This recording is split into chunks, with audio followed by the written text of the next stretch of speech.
Hello my internet friends and welcome to the Waking Dreamer. So, today it's time for Angelina Jordan. By request from Buy Me Coffee, a generous donation, and the request was my Funny Valentine in Las Vegas, a live performance. It was 29th of February last year. So basically almost exactly a year ago. I have not heard this song before. From what I understood, it's actually her song, right? It's her song, so that will be a first for me. And before we begin, just to let you guys know that Friday, Saturday, and Sunday we'll be streaming on Discord. We listened on the live stream. We listened to tons of music, and Angelina Jordan is always among those who are asked for. So join us on the Discord channel Friday, Saturday, and Sunday, 20:00 Central European Time. And now, let's begin and let's enjoy.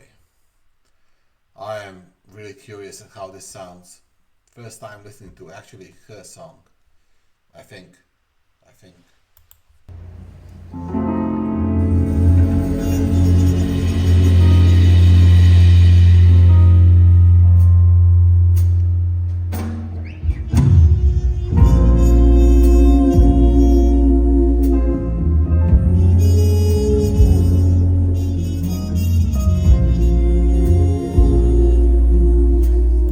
I haven't heard a single word until now, and it already sounds like a James Bond,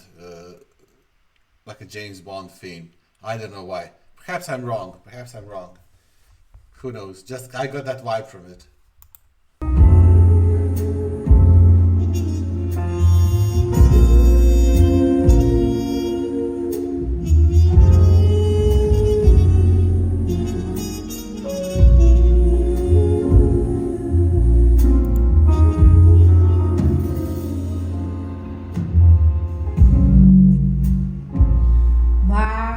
Funny Valentine,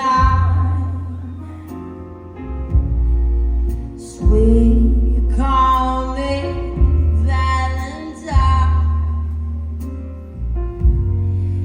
You make me smile with my heart.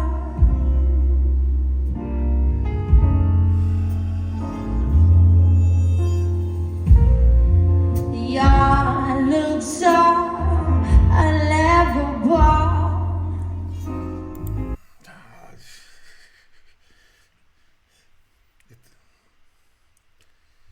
There's this story.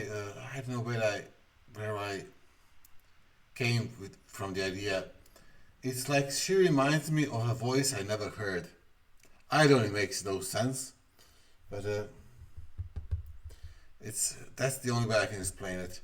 I'm since the first time I heard her, she reminds me of someone. She reminds me of someone, and I have a memory of an elephant. If it was someone, I would have remembered who. So she like reminds me of a voice that I never heard. Makes no sense at all. It's like I had embedded in my mind how the sound of a perfect blues and jazz voice would sound like for all my life, and then she appeared, and it got mixed with how I imagined a jazzy bluesy voice should sound. So this is it. That's my only explanation, because she's the quintessential, like, if there was like how AI is taking over everything. Well, if AI was to give us how a perfect blues jazz voice should sound like, it would be this, and this is how I always imagined it should sound like. That's the only explanation I have, because I listen through my mind. It drives me mad every time I hear her, that I can't figure out why is this so familiar to me, and that's it. It's something that I was trying to find my whole life, something that sounded like this. That's the only explanation I have. Unphotographable. Yeah, you're my favorite word of love.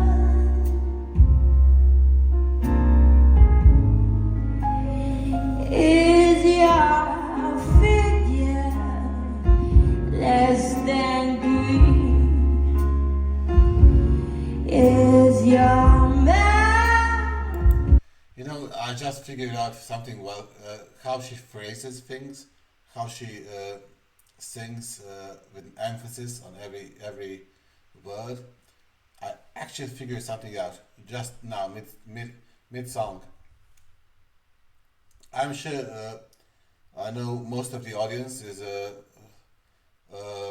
more mature, like over 45, that people who listen to Angelina.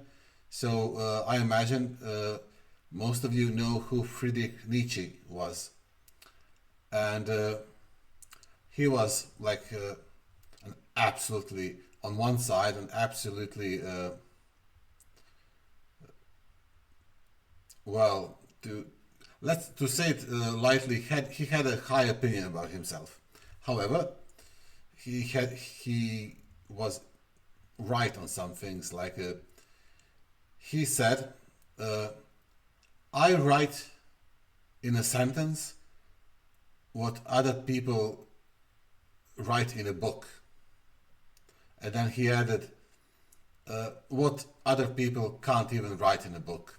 So it was like narcissism, and then he punched through that narcissism wall. You know, he just went all in, and the problem was that he was often right about that. He did manage to say in just a few words what other people needed books to write.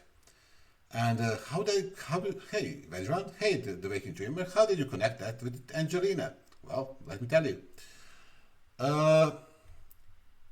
She delivers emotions in her phrasing, how she phrases it, how she pronounces it, and how impactful it is. She delivers emotions in one phrase in 10 seconds, what others try to deliver in 5 minutes.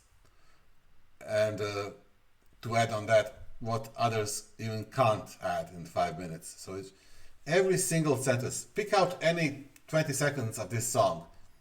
It all sounds like the best part of the song. You know, you can't find in this 6 minutes of the song where she is singing, at least for now. I can't find the part that I would say, oh, this was the best part. It's all good. It's all excellent. You know, there's no empty walk. Everything is on point. Oh, let's continue.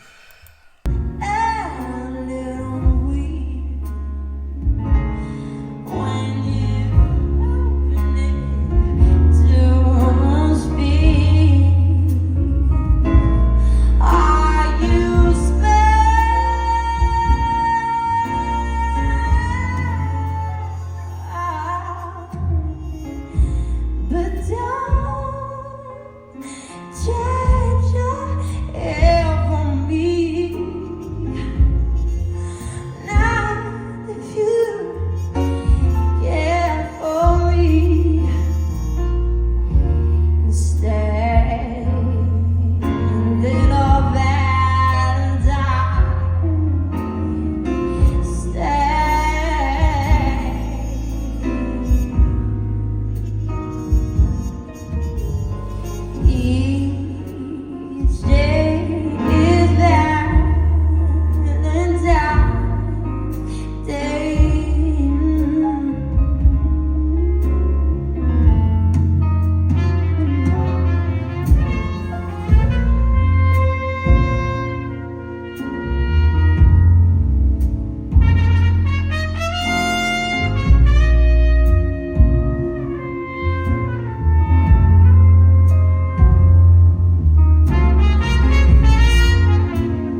correct myself. This was the best part of the song. Yeah, everything was excellent, but this was like, yeah.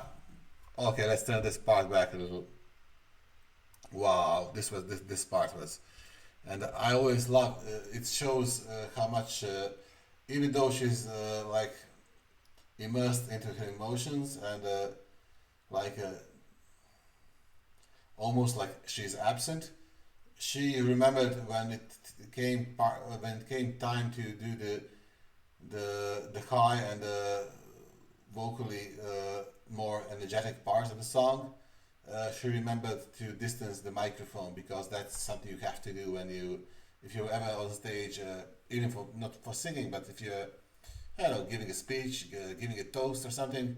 If you're going to speak louder, if you're going to shout, and you keep the microphone close to your mouth, it sounds horrific. Everything goes. So you have to like distance the microphone for it to come out good. And she's always keeping track of that. That's a professional. Change your hair from me. Now if you care for me, instead of little Valentine,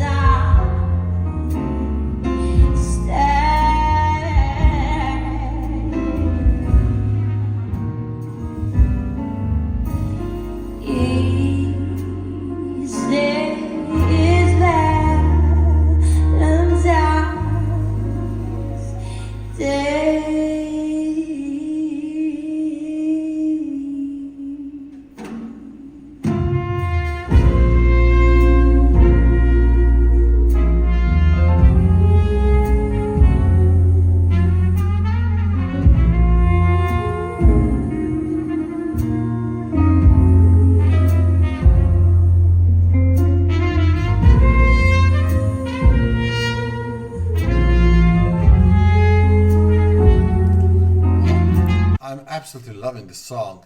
So this is her song, yeah? If I got it right, please write in the comment section, folks. If I got it right, this is her song, and it's wow. The song she wrote is also not from. It's nothing. Not. It's from the other, from another dimension. You know, it's doesn't belong. Doesn't belong. Doesn't belong.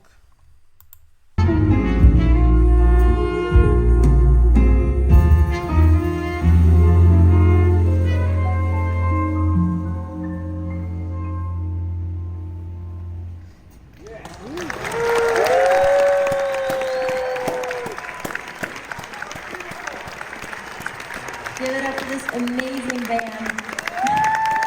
Well, true. We have to also. Well, let's listen to the end.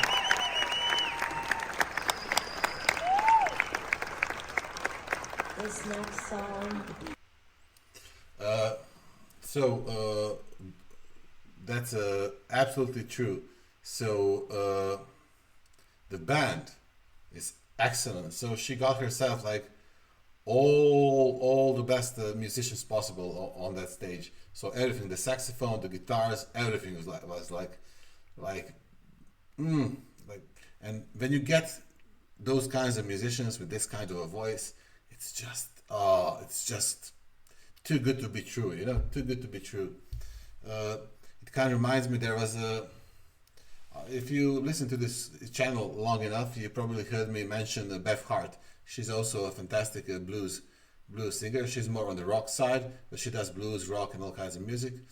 And like 10 years ago or something, there's this absolute legend of a guitarist called Joe Bonamassa, and he always travels around with like, it's like the elite, the most elite musicians. And one tour he came to Europe, and I think around the planet. He toured with Beth Hart, so you got to hear a fantastic bluesy rock voice, plus like the best musicians you can think of, absolutely the best. And this is what it reminded me of. It's basically only the second time I've heard such a combination. And except Angelina is much more on the jazzy side, while Beth Hart is much more on the rock side. But the point is the same. It's like a combination of a fantastic voice, and when the musicians are high quality, she just blew it away. Angelina just blew the stage away. Absolutely fantastic. I'm actually looking forward to more. I enjoy it when she's singing alone, and but there's like, it's like picking between two favorite dishes, and each one has its advantages. I like when she's singing alone with one instrument, because I appreciate that probably the most. However, I also really appreciate when I see her on a stage with a band like this, because it just shows. It's like, when all the superheroes coming together, it just sounds like absolutely fantastic music. So folks, thank you for joining in. If you enjoyed this, please consider subscribing and liking the video to get notifications on future videos. In the comment section, write for the future Angelina Jordan videos you'd like to see. I still got a couple that I have to do that were asked for on PayPal and Buy Me Coffee, but we'll get to each and every one of them. One at a time, folks, one at a time. Thank you everyone for joining. See you and hear you on the next one. Cheers, folks.